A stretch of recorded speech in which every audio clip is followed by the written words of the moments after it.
हर हर महादेव सभी को।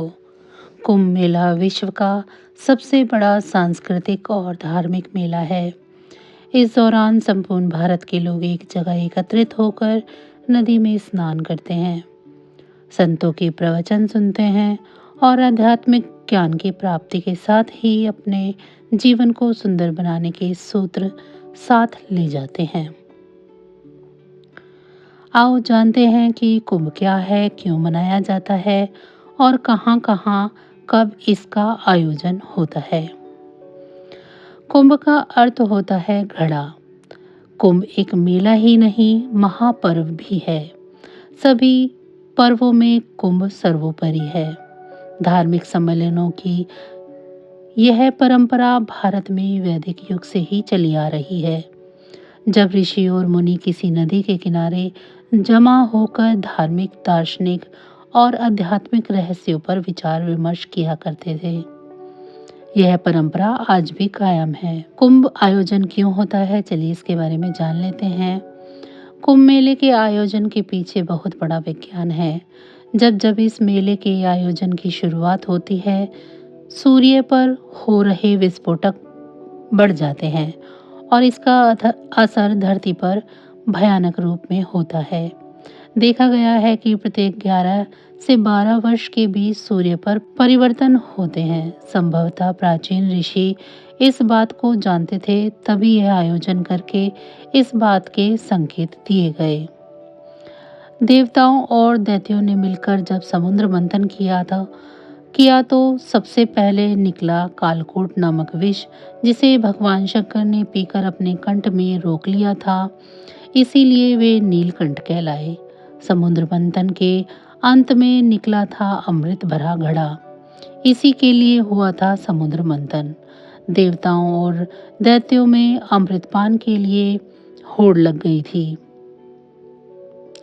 देवताओं और दैत्यों के बीच अमृत बंटवारे को लेकर जब झगड़ा हो रहा था, तथा देवराज इंद्र के संकेत पर उनका पुत्र जयंत जब अमृत कुंभ लेकर भागने की चेष्टा कर रहा था, तब कुछ दैत्यों ने उसका पीछा किया। अमृत कुंभ के लिए स्वर्ग में 12 दिन तक संघर्ष चलता रहा और उस कुंभ से 4 स्थानों पर अमृत की कुछ बूंदें गिर गई।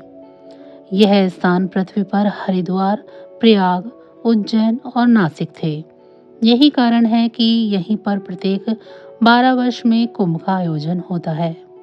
कहते हैं कि उस दौरान कुंभ की नदियों का जल अमृत के समान हो जाता है। इसीलिए इसमें स्नान और आचमन करने का महत्व अत्यधिक होता है। चलिए अब जान लेते हैं कि कुंभ का आयोजन कहाँ कहाँ और कब कब होता है। कुंभ राशि में बृहस्पति का प्रवेश होने पर एवं मेष राशि में सूर्य का प्रवेश होने पर कुंभ का पर्व हरिद्वार में आयोजित किया जाता है। हरिद्वार और प्रयाग में 2 कुंभ पर्वों के बीच 6 वर्ष के अंतराल में अर्ध कुंभ का आयोजन होता है। मेष राशि के चक्र में बृहस्पति एवं सूर्य और चंद्र के मकर राशि में प्रवेश करने पर अमावस्या के दिन कुंभ का पर्व प्रयाग में आयोजित होता है। एक अन्य गणना के अनुसार मकर राशि में सूर्य का एवं वृष राशि में बृहस्पति का प्रवेश होने पर कुंभ पर्व प्रयाग में आयोजित होता है। सिंह राशि में बृहस्पति के प्रवेश होने पर कुंभ पर्व गोदावरी के तट पर नासिक में होता है।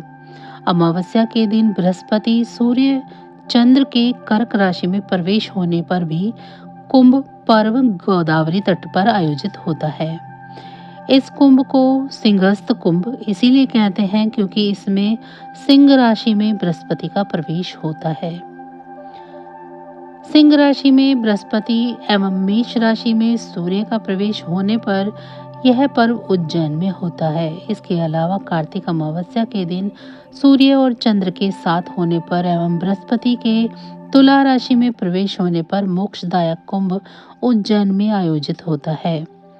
इस कुंभ को सिंहस्थ इसीलिए कहते हैं क्योंकि इसमें सिंह राशि में बृहस्पति का प्रवेश होता है।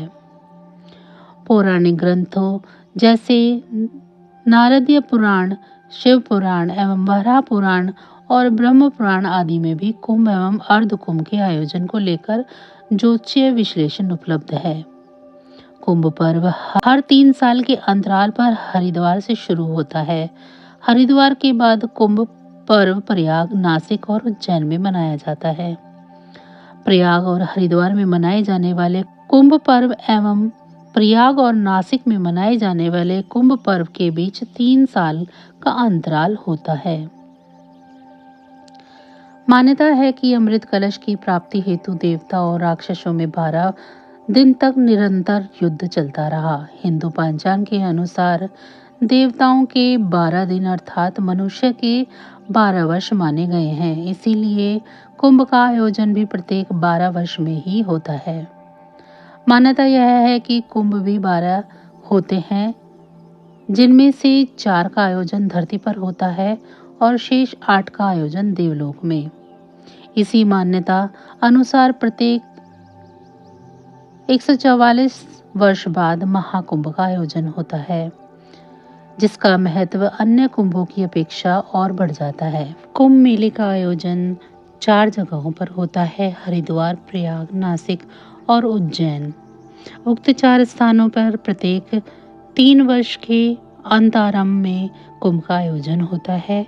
इसीलिए किसी एक स्थान पर प्रत्येक 12 वर्ष बाद ही कुंभ का आयोजन होता है। जैसे उज्जैन में कुंभ का आयोजन हो रहा है, तो उसके बाद अब 3 वर्ष बाद हरिद्वार, अगले 3 वर्ष बाद प्रयाग और फिर अगले 3 वर्ष बाद नासिक में कुंभ का आयोजन होगा।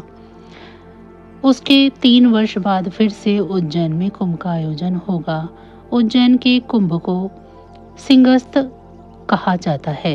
चलिए अब आपको बता देते हैं कि अर्ध कुंभ और सिंहस्थ कुंभ में क्या अंतर है। अर्ध का अर्थ होता है आधा। हरिद्वार और प्रयाग में 2 कुंभ पर्वों के बीच 6 वर्ष के अंतराल में अर्ध कुंभ का आयोजन होता है। पौराणिक ग्रंथों में भी कुंभ एवं अर्ध कुंभ के आयोजन को लेकर ज्योतिषीय विश्लेषण उपलब्ध है। कुंभ पर्व हर 3 साल के अंतराल पर हरिद्वार से शुरू होता है। हरिद्वार के बाद कुंभ पर्व प्रयाग, नासिक और उज्जैन में मनाया जाता है। प्रयाग और हरिद्वार में मनाए जाने वाले कुंभ पर्व में एवं प्रयाग और नासिक में मनाए जाने वाले कुंभ पर्व के बीच में 3 साल का अंतराल होता है। यहाँ माघ मेला संगम पर आयोजित एक वार्षिक समारोह है। सिंहस्थ का संबंध सिंह राशि से है।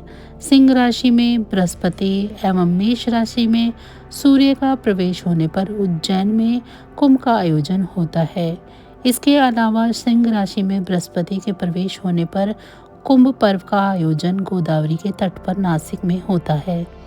इसे महाकुंभ भी कहते हैं, क्योंकि यह योग 12 वर्ष के बाद ही होता है। इस कुंभ के कारण ही यह धारणा प्रचलित हो गई कि कुंभ मेले का आयोजन प्रत्येक 12 वर्ष में ही होता है, जबकि यह सही नहीं है। हरिद्वार का संबंध मेष राशि से है। कुंभ राशि में बृहस्पति का प्रवेश होने पर एवं मेष राशि में सूर्य का प्रवेश होने पर कुंभ का पर्व हरिद्वार में आयोजित किया जाता है। हरिद्वार और प्रयाग में 2 कुंभ पर्वों के बीच 6 वर्ष के अंतराल में अर्ध कुंभ का भी आयोजन होता है। प्रयाग कुंभ का विशेष महत्व इसीलिए है क्योंकि यह 12 वर्षों के बाद गंगा, यमुना एवं सरस्वती के संगम पर आयोजित किया जाता है। ज्योतिषियों के अनुसार जब बृहस्पति कुंभ राशि में और सूर्य मेष राशि में प्रवेश करते हैं, तब कुंभ मेले का आयोजन प्रयाग में किया जाता है। अन्य मान्यता के अनुसार मेष राशि के चक्र में बृहस्पति एवं सूर्य और चंद्र के मकर राशि में प्रवेश करने पर अमावस्या के दिन कुंभ का पर्व आयोजित किया जाता है। एक अन्य गणना के अनुसार मकर राशि में सूर्य का एवं वृष राशि में बृहस्पति का प्रवेश होने पर कुंभ पर्व प्रयाग में आयोजित होता है। 12 वर्षों में एक बार सिंहस्थ कुंभ मेला नासिक एवं त्र्यंबकेश्वर में आयोजित होता है। सिंह राशि में बृहस्पति के प्रवेश होने पर कुंभ पर्व गोदावरी के तट पर नासिक में होता है। अमावस्या के दिन बृहस्पति, सूर्य एवं चंद्र के कर्क राशि में प्रवेश होने पर भी कुंभ पर्व गोदावरी तट पर आयोजित होता है। सिंह राशि में बृहस्पति एवं मेष राशि में सूर्य का प्रवेश होने पर यह पर्व उज्जैन में होता है। इसके अलावा कार्तिक अमावस्या के दिन सूर्य और चंद्र के साथ होने पर एवं बृहस्पति की तुला राशि में प्रवेश होने पर मोक्षदायक कुंभ उज्जैन में आयोजित होता है। दरअसल अमृत पर अधिकार को लेकर देवता और दानवों के बीच लगातार 12 दिन तक युद्ध हुआ, जो मनुष्य के 12 वर्ष के समान है। अतः कुंभ भी 12 होते हैं। उनमें से 4 कुंभ पृथ्वी पर होते हैं और 8 कुंभ देवलोक में होते हैं। समुद्र मंथन की कथा में कहा गया है कि कुंभ पर्व का सीधा संबंध तारों से है। अमृत कलश को स्वर्गलोक तक ले जाने में जयंत को 12 दिन लगे। देवों का एक दिन मनुष्य के 12 वर्ष के बराबर है। इसीलिए तारों के क्रम के अनुसार हर 12वें वर्ष कुंभ पर्व विभिन्न तीर्थ स्थानों पर आयोजित किया जाता है। युद्ध के दौरान सूर्य, चंद्र और शनि आदि देवताओं ने कलश की रक्षा की थी। अतः उस समय की वर्तमान राशियों पर रक्षा करने वाले चंद्र, सूर्य आदि ग्रह जब आते हैं तब कुंभ का योग होता है और चारों पवित्र स्थलों पर प्रत्येक 3 वर्ष के अंतराल पर क्रमानुसार कुंभ मेले का आयोजन किया जाता है। अर्थात अमृत की बूंदें छलकने के समय जिन राशियों में सूर्य, चंद्रमा, बृहस्पति की स्थिति के विशिष्ट योग अवसर रहते हैं, वहाँ कुंभ पर्व इन राशियों के ग्रहों के संयोग पर आयोजित होता है। इस अमृत कलश की रक्षा में सूर्य, गुरु और चंद्रमा के विशेष प्रयत्न रहे हैं। इसी कारण इन्हीं ग्रहों की उन विशिष्ट स्थितियों में कुंभ पर्व मनाने की परंपरा है। अमृत की ये 4 बूंदें जहांगीरी, गंगा नदी प्रयाग और हरिद्वार, गोदावरी नदी नासिक, शिप्रा नदी उज्जैन, सभी नदियों का संबंध गंगा से है। गोदावरी और गोमती गंगा के नाम से पुकारते हैं। शिप्रा नदी को भी उत्तरी गंगा के नाम से जाना जाता है। यहाँ पर गंगा गंगेश्वर की आराधना की जाती है। महाकुंभ का आयोजन प्रयागराज में 13 जनवरी से शुरू हो चुका है और रोजाना करीब लाखों की संख्या में श्रद्धालु संगम में स्नान करने के लिए पहुंच रहे हैं। इस मेले में अमृत स्नान यानी कि शाही स्नान का विशेष महत्व है। पहला अमृत स्नान 14 जनवरी 2025 को मकर संक्रांति के दिन संपन्न हुआ था, जिसमें लगभग 3.5 करोड़ श्रद्धालुओं ने गंगा जी में डुबकी लगाई। अब दूसरा अमृत स्नान 29 जनवरी 2025 को होने जा रहा है, जो मौनी अमावस्या के दिन पड़ेगा। हिंदू धर्म में इस दिन का महत्व बहुत ज़्यादा है। ज्योतिष की माने तो 23 दिन शुभ योग का निर्माण होने जा रहा है, जिससे इस दिन का महत्व और भी अधिक बढ़ गया है। ऐसे में आइए जानते हैं इसका महत्व और स्नान दान का शुभ मुहूर्त। मौनी अमावस्या को माघी या माघ अमावस्या भी कहते हैं। इस दिन का खास महत्व है क्योंकि इस दिन लोग मौन व्रत रखते हैं और पितरों का तर्पण करते हैं। धार्मिक मान्यता के अनुसार इस दिन पितरों का तर्पण करने से उनकी आत्मा को शांति मिलती है और उनका आशीर्वाद मिलता है। इसके अलावा यह भी मान्यता है कि इस दिन मौन व्रत रखने से कार्यों में सफलता मिलती है और जीवन में खुशहाली आती है। इतना ही नहीं, इस दिन पितृ को तर्पण और दान करने से ग्रह दोषों से मुक्ति मिलती है। हिंदू पंचांग के अनुसार माघ माह की अमावस्या तिथि 28 जनवरी को शाम 7:32 पर शुरू होगी और 29 जनवरी को शाम 6:05 पर समाप्त होगी। हिंदू पंचांग के अनुसार 29 जनवरी 2025 को अमृत स्नान का शुभ मुहूर्त सुबह 5:25 से 8:18 तक रहेगा। इसके बाद प्रातः संध्या मुहूर्त 5:51 से 7:11 तक रहेगा। इस मुहूर्त में श्रद्धालु गंगा में स्नान कर पुण्य प्राप्त कर सकते हैं। महाकुंभ का दूसरा अमृत स्नान 29 जनवरी को मौनी अमावस्या के दिन होगा। मौनी अमावस्या और दूसरा अमृत स्नान महाकुंभ के सबसे खास और महत्वपूर्ण दिन है। इस दिन पितृतर्पण और दान का महत्व बहुत बढ़ जाता है, क्योंकि इस दिन के दौरान बनने वाले ज्योतिषीय संयोग इसे और भी खास बनाते हैं। ज्योतिष के अनुसार इस बार मौनी अमावस्या पर चंद्रमा, बुध और सूर्य मकर राशि में त्रिवेणी योग बना रहे हैं। सभी अमावस्या में मौनी अमावस्या बेहद खास मानी जाती है। कहते हैं कि मौनी अमावस्या के दिन गंगा नदी या किसी भी पवित्र नदी में स्नान करने से पापों का नाश होता है और मोक्ष की प्राप्ति होती है। इतना ही नहीं, यह दिन पितरों की आत्मा की शांति के लिए भी बहुत महत्वपूर्ण माना जाता है। इस दिन जल तर्पण और पिंडदान के लिए किए गए कार्य किए जाते हैं। इस दिन किया गया दान पुण्य का 10 गुना फल ज़्यादा मिलता है। आप किसी ब्राह्मण या गरीब को भोजन खिलाकर पितरों को प्रसन्न कर सकते हैं। मौनी अमावस्या के दिन आप व्रत भी कर सकते हैं। कहते हैं कि अमावस्या के दिन पितरों अपने वंशजों से मिलने के लिए आते हैं। ऐसे में इस दिन श्राद्ध, तर्पण, पिंडदान करने से घर के सभी सदस्यों को पितरों का आशीर्वाद मिलता है। कहते हैं अमावस्या पर तिल का दान करने से पापों का नाश होता है और सुख समृद्धि आती है। आप किसी पंडित या ज़रूरतमंद को काले तिल या सफ़ेद तिल या इससे बने लड्डू या रेवड़ी का दान कर सकते हैं। मौनी अमावस्या के दिन अन्न और वस्त्र का दान करने से गरीबी दूर होती है और सुख समृद्धि आती है। आप किसी गरीब को चावल, गेहूं या बाजरे जैसे अन्न और गर्म वस्त्र दान कर सकते हैं। मौनी अमावस्या के दिन जल का घड़ा दान करने से जीवन में शांति और पुण्य बढ़ता है। आप तांबे या मिट्टी के घड़े में पानी भरकर दान कर सकते हैं। मौनी अमावस्या के दिन कंबल और जूते दान करना भी लाभदायक होता है। सर्दियों में ज़रूरतमंदों को आप कंबल या जूते दान कर सकते हैं। कहते हैं कि इससे स्वास्थ्य संबंधी समस्याओं को दूर किया जा सकता है।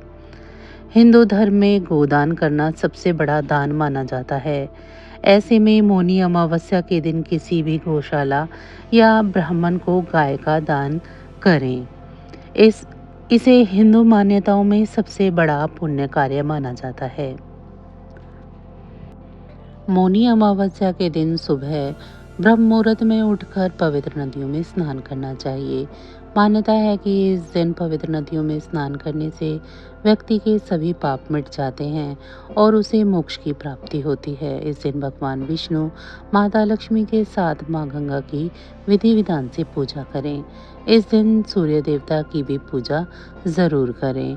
मौनी अमावस्या के दिन मौन व्रत रखने का विधान है। मान्यता है कि इस दिन मौन व्रत रखने से शुभ फलों की प्राप्ति होती है। इस दिन शाम के समय तुलसी के पास घी का दिया जलाएं। अमावस्या के दिन अवश्य यह करना चाहिए। मान्यता है कि इस दिन दान करने से व्यक्ति को सभी कष्टों से मुक्ति मिलती है और धन धान्य में बढ़ोतरी होती है।